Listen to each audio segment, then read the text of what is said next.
What do you think, Wicket? You like this game? Huh? Roll it. Roll it. It's a crit! Join the team. This is a pretty fun game, huh? You like this game? Of course you do.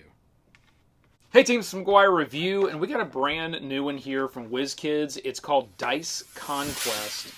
Now, this is a pretty fun little game. We'll hit the stats on it quickly. 30 minutes, ages 10 plus, and 1 to 4 players. So you can solo this if you want to. It is a nice little fun soloable game as well, I will say. So if you want something that's like small form factor, has a little bit of that D&D feel, a little bit of that dice rolling, monster combating, and something that's fun and simple, this is going to be a great option for you, especially if you want to solo it. But we have had fun playing this multiplayer as well.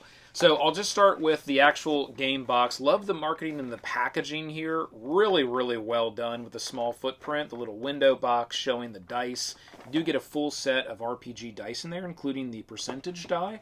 So if you want to reuse these dice for, let's say, playing Dungeons & Dragons or some form of an RPG, you've got those dice there. You are going to get some cards. You're going to get one nice little token here that's going to be your first player token, and you're going to get 4 little heart tokens. That's going to track the health of your character that you choose.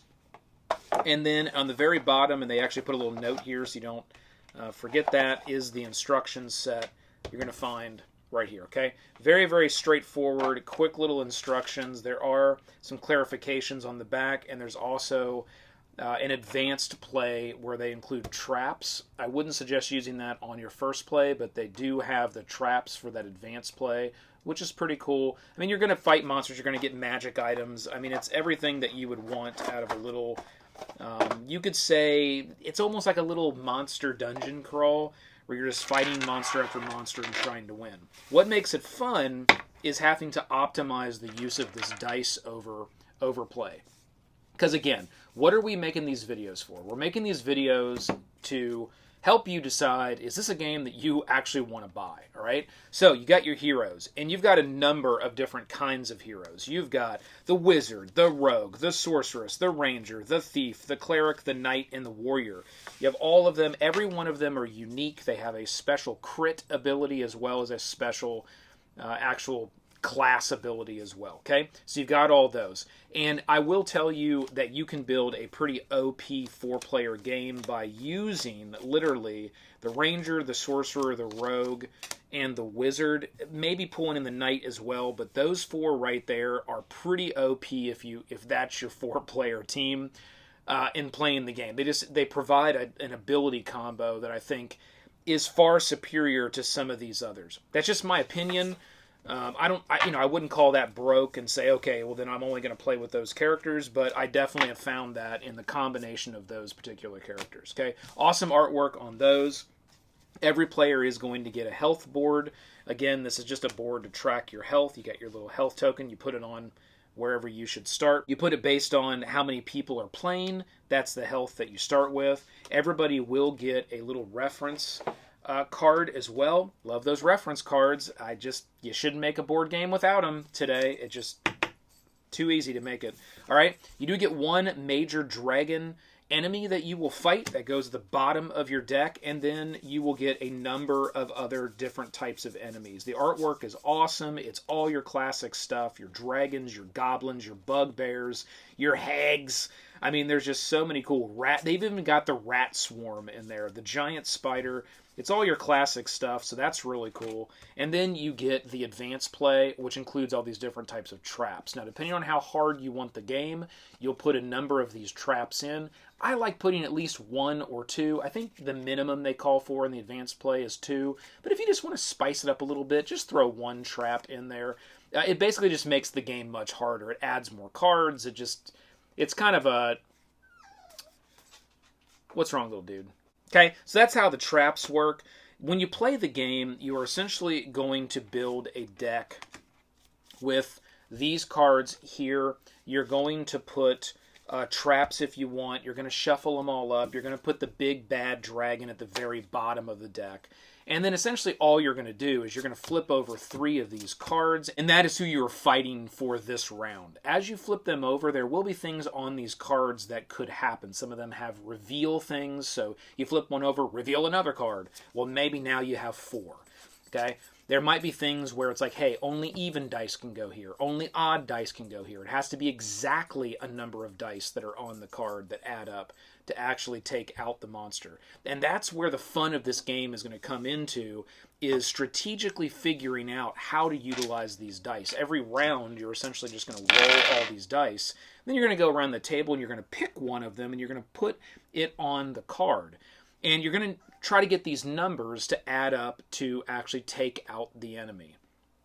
Okay? But again, you've got to think through, I need exactly 3 here. Well, I don't have exactly 3. Well, I have a 1. I have a 1. Well, I'm going to have to get another 1. Or I'm going to have to re-roll. So when it's your turn, you'll take one of these die, and you do have the opportunity to re-roll it just once, but you have to take that second roll, unless your character provides other types of abilities to re-roll multiple times. And one of the things that makes it a lot of fun is every character has, crit abilities at the bottom. There's just a little die with a number at the bottom of the card.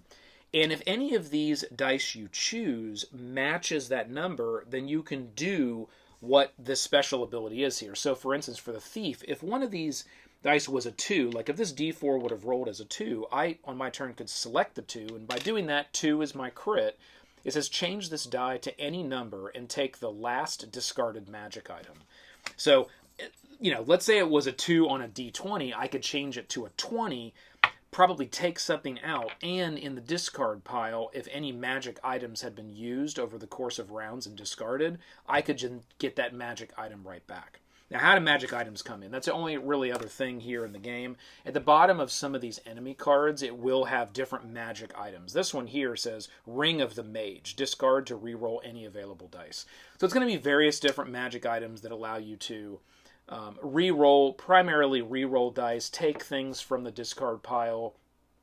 Sometimes they're really powerful and they'll add to all the dice that are on a card, like, hey, +1 to every die or +2 to every die. That's really cool when you can get that. Now, you're really trying to defeat all 3 of these within a round, but if you cannot, then you have a couple different decisions to make as you enter a next round. You would enter the next round when you don't have any more available dice. As you use dice, they'll go on cards, or you'll defeat monsters and they'll go kind of in a used pile. And some of the characters' abilities can bring those dice back. But let's say that you've gone around, you've used all your dice, every player is like, pass, I can't do anything else. You want to be in a situation where all 3 of these cards have been defeated. That's best case scenario. But sometimes that's not going to be the case. Maybe 2 of them are defeated and 1 of them is not. And let's say that had a couple dice on it. You could then decide, do I pull these dice back for the next round, or do I leave these dice already on this card attributed to that card? If it was the d20, probably would pull that one back, maybe would leave the d6. That's up to you. That's all up to your strategy. And then you're going to flip 3 more cards. Now, the bad thing is that card is going to stay. So you're going to then flip 3 more cards. And for round 2, you're now going to have 4 cards to have to beat. And maybe even 5 or more if these things flip over and have a reveal and say flip 1 more card. So that's where you really want to focus on trying to take out all 3 of those cards every round, or getting it down to at least just 1 that's almost dead, and probably leaving some dice on it so you can quickly kill it starting the next round. And then maybe over the course of that round, other players can maybe get dice back from that spent by different items and or abilities. Okay, that is Dice Conquest. That's all really the rules of the game. That's how the game is going to flow. I do think, again, it's really fun. I think it's a great solo title. I love the fact that you've got these dice that you're rolling and you're attributing to cards. That makes it fun. And there is a lot of strategy in the math and the numbers, because you're going to want to optimize getting those cards taken out. And again, you're forced on some of these where it's like, you got to take out this card first, or only evens can be on this, or only odds can be on something. That's what's kind of fun, and you have to make those decisions of how to allocate those dice and pair that with all of your hero abilities and items.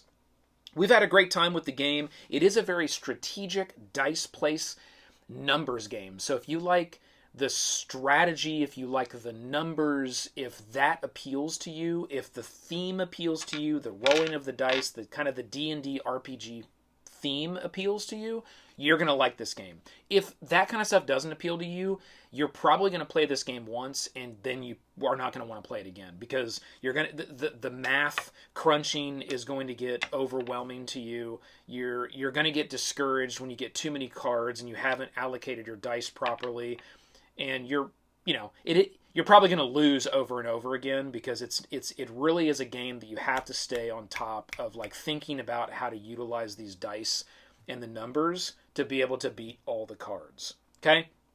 So, Dice Conquest, I definitely recommend it because I like all those things. Again, this video and all videos go forward really are about, do you want to buy this game? So, if those things that we went over are not for you, then the game's not going to be for you.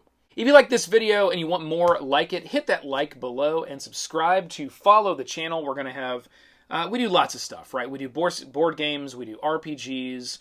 This really is kind of the one-stop area for all of the gaming spectrum. And if that's what you're into, hit that subscribe, join the team, keep rolling them crits.